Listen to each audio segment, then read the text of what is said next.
Poker's legendary champions, next generation stars, and tireless ambassadors of the game, sharing their wisdom and guiding your journey to high achievement on the green felt. This is Tactical Tuesday on Chasing Poker Greatness with your host, Brad Wilson.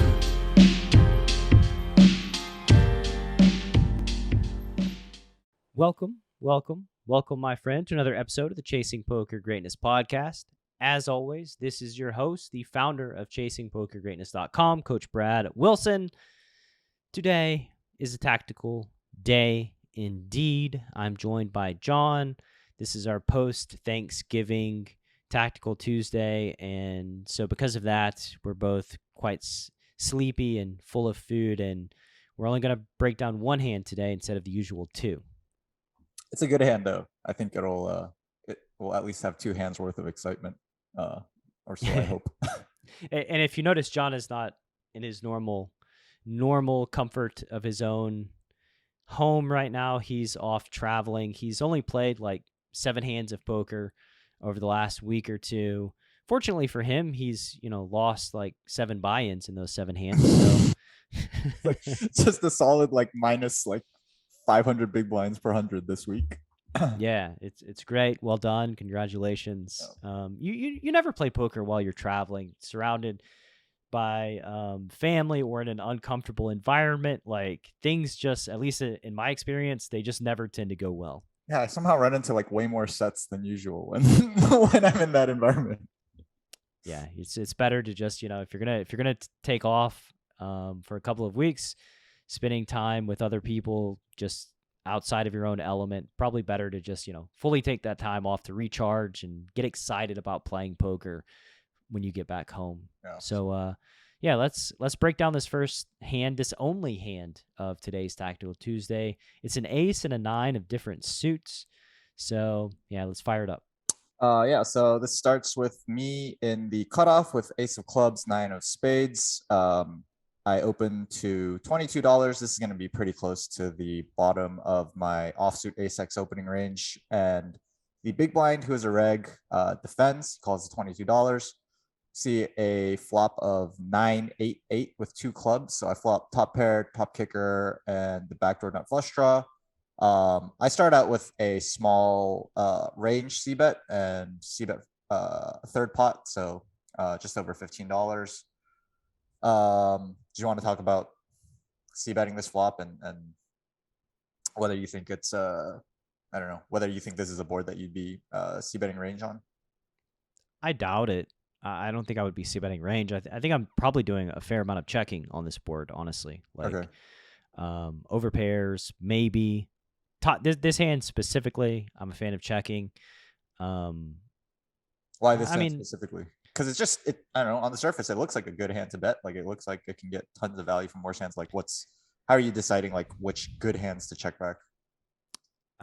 So the good hands to check back, I guess, would be hands that block a lot of their check raise bluffs. So like jacks and tens, those type of hands. Like this hand specifically doesn't really block their check raises. So I think that betting it is fine. Like betting it and then effectively calling down is pretty much what your plan is going to be. I think that you are going to get check raised at a highish frequency here on the flop, and so I would be prepared for that, especially when when you start out with a third.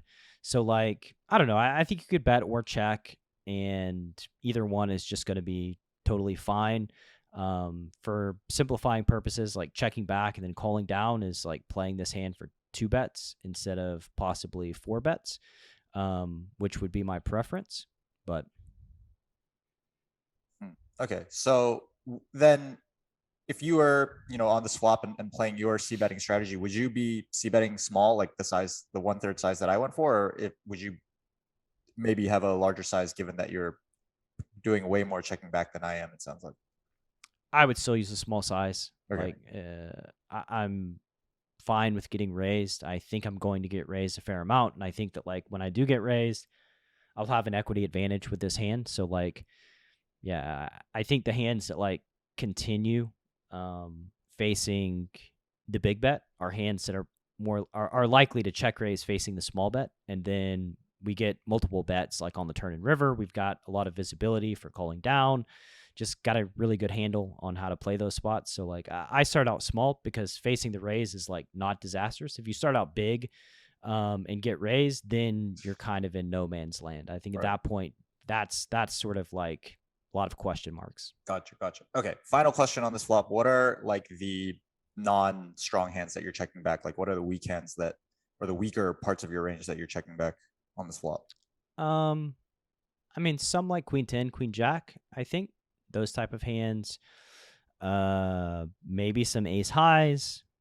Probably betting a lot of my king highs, but I think I could check those back too. I think that, like, I mean, honestly, it's just going to be a mix for me as it relates to the hands that I check back. I'm doing a fair amount of checking, and I think that like versus double check, I'm going to start betting.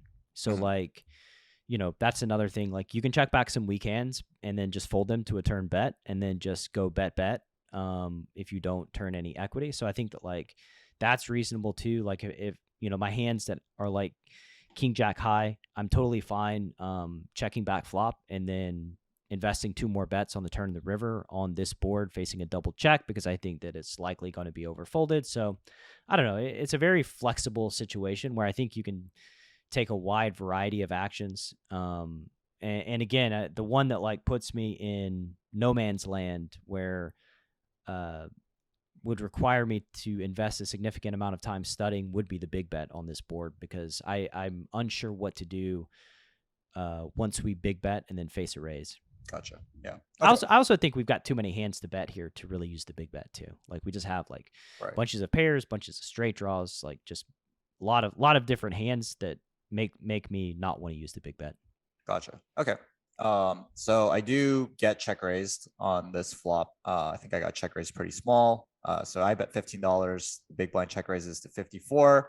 Again, like Brad said, I think there's just no shortage of hands that the big blind will want to check raise on this flop. There's tons of straight draws available, tons of flush draws available, and then obviously for value, you know, you can just pick his like 8x and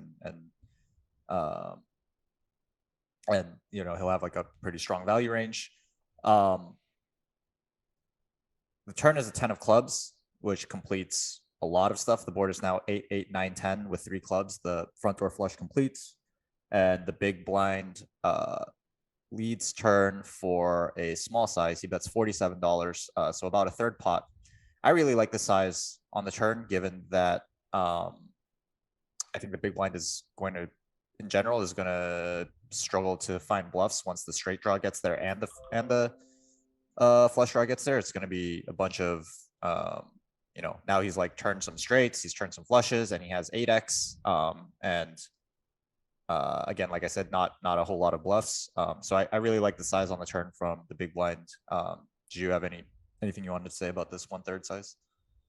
Not really. I mean, like you said, I mean, they just don't have too many natural bluffs. So like the small sizing is probably their preference. Like I think that they could check a lot of their like pairs and, you know, bet some hands like king queen with the king or queen of clubs, like for the big sizing, while also betting like their nut flushes and their boats. I think that's like that would be fairly reasonable as well. So like, again, my preference here would probably be to check or bet like a polarized range, but I think that there's a lot of merit to betting the 1/3 out of position. I just think that like the 1/3 out of position on the turn is like exceptionally easy for us to play against in position. We're just going to make like really good decisions every single time because we just have a hand, like no matter what, we just have like a pretty easy decision. So I don't know. Again, there's like competing incentives.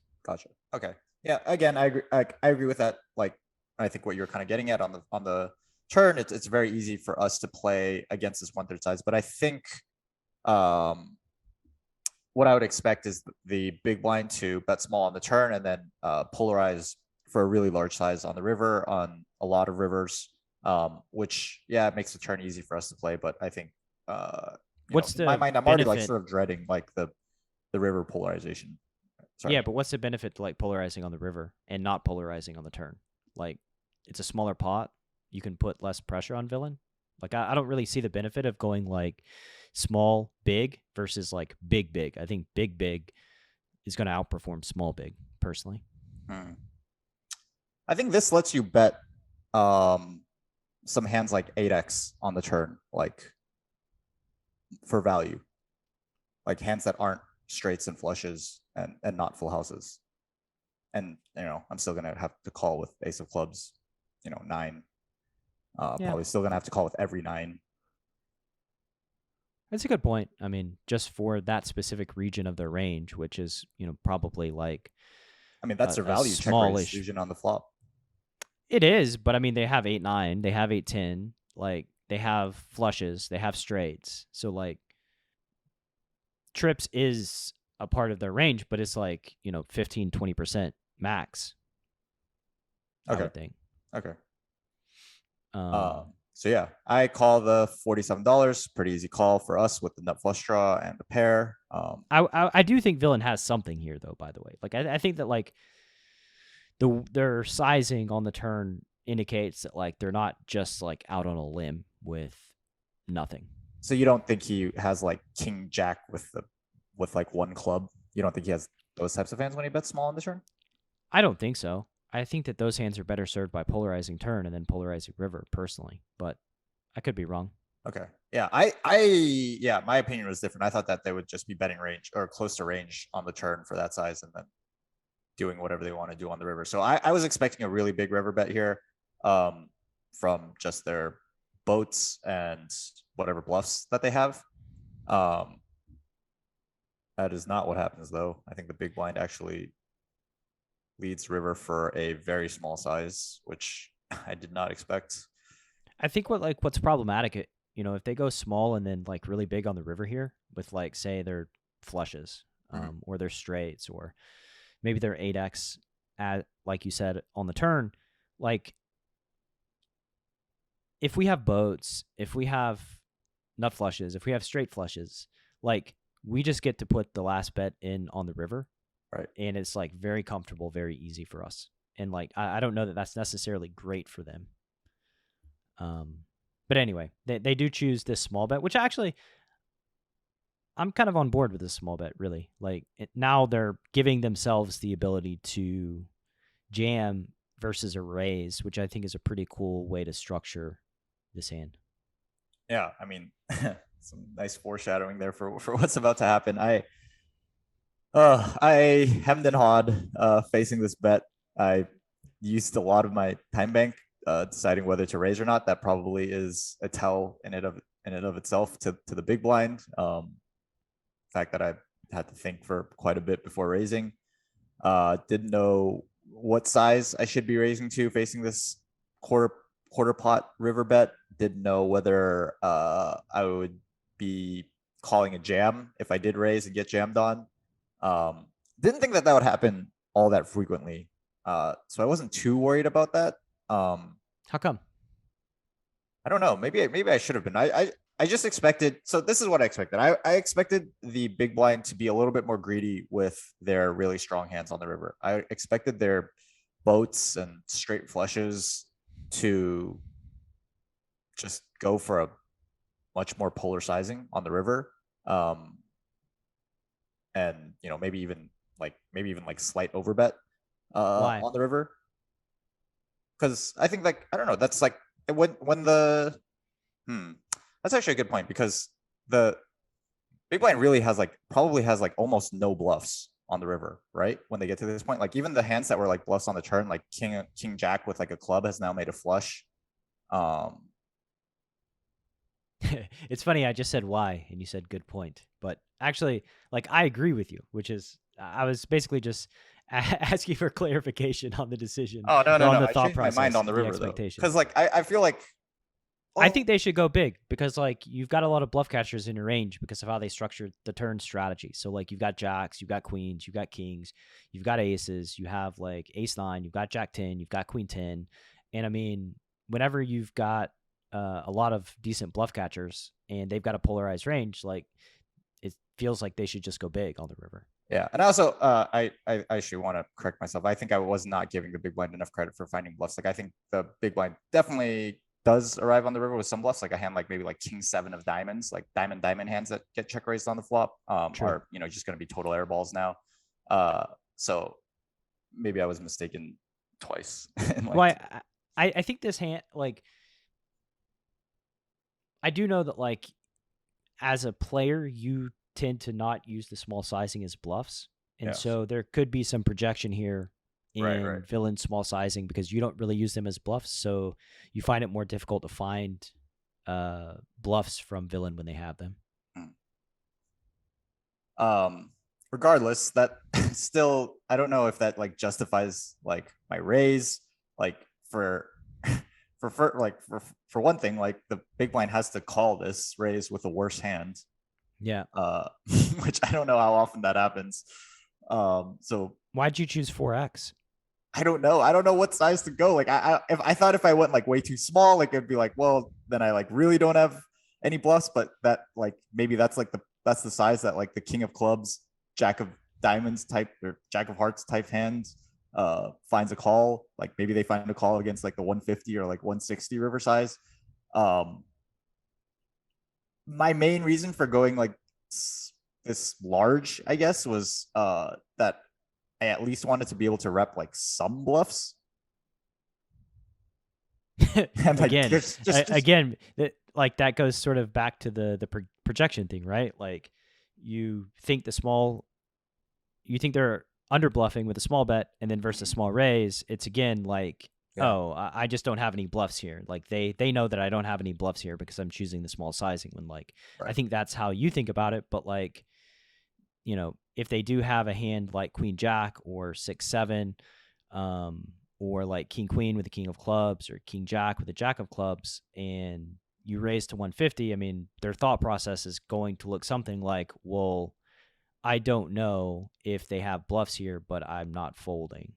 Getting such a good price. Yeah, that's a good point. Yeah. It's like, I don't know if they have bluffs here, but if they have even one bluff, like I need to call this hand. Like, so one like King Jack with the Jack of Clubs or King. I don't even know what you can have at this point. I guess you could call the turn with like King Jack of Diamonds or something, or maybe like some sort of Ace-9 that turns itself into a bluff. Might not be the worst. Right. Like 10-9 maybe turns itself into a bluff on the river. 10-9. Like yeah, sure.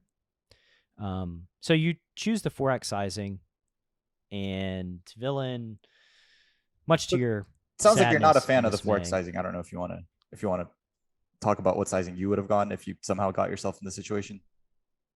I would have gone like the small sizing, like really 150-ish. I mean, just the really small sizing, trying to eke out value. Like I think my hand is incentivized to go small, and just follow the incentives of my hand, basically. Yeah. Okay. Yep. And then I do get the dreaded 3-bet jam on the river. Getting just over 2-1. Really, I think to me, the spot boils down to, does the big blind find a bluff with this like bet 3-bet line? It's a pretty, I don't know. The spot doesn't occur very often. I don't know. Yeah, it was not. I don't know. I'm unsure. Like, I think that the only time that I looked at this hand previous to this was like I had just woken up in the morning and fired it up and like looked at it, and I was like, I don't know. But now that looking at it with more clarity and in depth and talking about every decision, I think like we have two questions here. Like, how often does villain find value with this line? Like, how often are they choosing to size down on the turn and then size down on the river in hopes that you raise so that they can bet 3-bet with straight flushes and boats? I don't really know the answer to that question. And I would suspect that, you think they would bet their full range at a small size on the turn. I think they have two different sizings at least. And on the river, I certainly think they have multiple different sizings here. So for them to reserve like their top end value to go for a bet 3-bet, it feels tough for me. It feels like what's more likely is that they, have hands that they're trying to thin value bet and that get raised, and then they decide to, jam the river. So it feels like they have more available bluffs than they have value personally. But again, like, this is not a situation that's like, the sample size of this is probably like 1 in 10 million hands. Yes. So we're not going to get a lot of good data on this situation. Just intuitively, I think that they have more available hands to bluff with than they do to value bet because of their strategy. So I would just call, personally, that. But I do think that like folding is reasonable, like especially if you have straight flushes and boats and those hands in your range to where you can fold the nut flush. I think having a 9 is pretty good. Yeah, having a 9 is awesome. Yeah, you block 8-9, 9-9. and 9-9, the one combo of 9-9. So yeah, I mean, basically when I feel like it's hard for villain to have value or a lot of value in their range, and they have a higher availability of hands that they will bluff with, I tend to just call. That's my personal motto. I don't love folding anyway, but yeah. Yeah. Okay. So similar. I did not have like as great of like logical reasoning in the spot as you just did. The extent of my like reasoning was like, well, I'd expect them to go bigger on the river with like their value hands, and so maybe they just have some, again, like you said, some thin value that turns itself into a bluff. Another thing that I had like going through my head, I'll admit, last week's Tactical Tuesday, we reviewed some footage from Shu, who's also like one of the best players in the CPG community, and like I think it was like a day or two before I played this hand, we were looking at another member of the community's hands who also plays pretty high stakes, and Shu was just saying to me, he's like, yeah, I just realized that you can't fold good hands on the river no matter what, because people will just find bluffs that you don't expect them to have. And I think that maybe that becomes more and more true the higher stakes you play. Like, people are just slightly more aggressive and more creative with their bluff combos. And so I will admit that like that was also just like ringing in my ears, was just like, you just can't fold good hands on the river because people will find the wacky bluffs that you don't expect. And that's also like true for like, the opposite is like true for me, where like how many Tactical Tuesdays have we done where like I just turned some hand into a ridiculous bluff on the river that my opponent probably didn't expect me to turn into a bluff. So yeah, I that was sort of my main reason for bet calling this river. Yeah, I think there's a lot to unpack from what you just said there. I think that first of all, like, I know we've mentioned this in plenty of previous Tactical Tuesdays, but like when you're deciding whether or not to raise on the river, I think that like asking yourself what you plan on doing versus jam before you raise is probably a good question. Yep. To ask, so that you're not just in no man's land when you face a jam unexpectedly.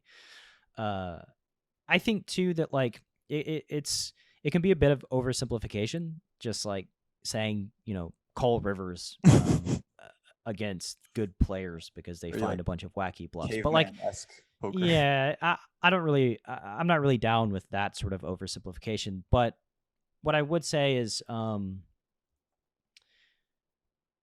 it's just higher stakes players, more adept players. The point of this game is to place as many plus EV bets as you can. And Patrick Howard tweeted out a while back that like one commonality that separates, really good players or players with a lot of potential versus players with lower potential is that players with higher potential and really good players, they're just fighters, right? They just exhaust every possibility to place as many plus EV bets as they possibly can. And I think there's a lot of truth to that. You said yourself, like, you find unnatural 3-bet bluffs on the river. It's because you're competing and you're trying to find plus EV bets and you're trying to figure out a way to win the hand. And it's only when you exhaust all of those options that you end up folding. So in that same vein, this applies to a lot of the villains that you play against at 1K and L2. They're going to fight. They're going to battle. And in a spot like this, the oversimplification, I'm not really on board with, but then like this situation where, they do have a higher availability of bluffs, and it's not unreasonable for them to believe like, oh, based on whatever data point they have in real time, which I don't know what they have. Like maybe they have a timing tell. Maybe, they picked up some read that basically they felt like you didn't have a lot of bluffs, or you didn't have a lot of top end value on the river. Maybe it's because you tanked all the way down before deciding to raise, paired with the timing of your turn decision. I don't know exactly what it is, but basically it's not exactly a stretch for them to say, I think this villain has a lot of nut flushes in their range when they choose to raise the river here. I've got all the boats. So I'm going to jam and just kind of try to fold out their full range, or most of the hands that they have. Like, I don't think that's unreasonable. Yeah, I agree. So what'd you do? What's the conclusion of this hand? This one hand Tactical Tuesday is actually, just as long as all the other ones. So I do put in the $700, $720, I guess, and get shown. Thank God. The Queen 6 of clubs. So they have a double blocker to. I think it's a really cool hand for him. Straight flushes. Yeah. Yeah. Double blocker to the straight flushes. They bet, going for thin value. Once they get raised, they feel like, their hand doesn't have enough showdown value to call, so they turn it into a bluff. I think that it's an interesting hand. I think that they could also check the river, although I don't mind their decision to bet the river for thin value as well. Especially if they're setting this thing up, right? Well, I don't know that they're setting it up. I think that these things sort of happen organically in the moment, where it's like, oh, I'm going to bet, and then I'm going to 3-bet versus a raise. Like, I think they get raised, and that's when the wheels start turning as to finding the 3-bet. So I think it's thin value, then you raise, and then I have two straight flush blockers. Well, I mean, you thought about it for your whole time bank, right? So that's not just time for you to think about it. They're also thinking about what to do facing a raise if that happens. I think that this is, if you really watch yourself or think about how you think about hands while you're playing, you more than likely do the same thing, where villain tanks and you're sort of mapping out your actions facing a spectrum of decisions. Like, okay, if they raise, what am I going to do here? And actually, it's not even a spectrum of decisions, right? Like, if you call, the hand's over, so it doesn't matter. Like, if I fold, the hand's over. Yeah. Right. So all they have to worry about is the raise. So they only have to be thinking about, like, what do I do if I get raised? And then they find this hand, which again it's a pretty cool hand. And I think that the problem that they run into is they most likely don't play their full houses this way, or their straight flushes, and that just kind of leaves them vulnerable. But there you go. Cool, man. Good hand. Great hand. We're 27 minutes in. Thank you to the listener for listening to this Thanksgiving. Apparently, we're not so sleepy after Thanksgiving after all. We found the energy to discuss this this spot forever. Thank God we don't have a second hand. Yeah, seriously. The longest Tactical Tuesday ever. For sure. And so we'll catch you next week. John, anything left to say? See you next week. Thanks for listening to Chasing Poker Greatness. You can subscribe on Apple Podcasts or on your favorite podcast app.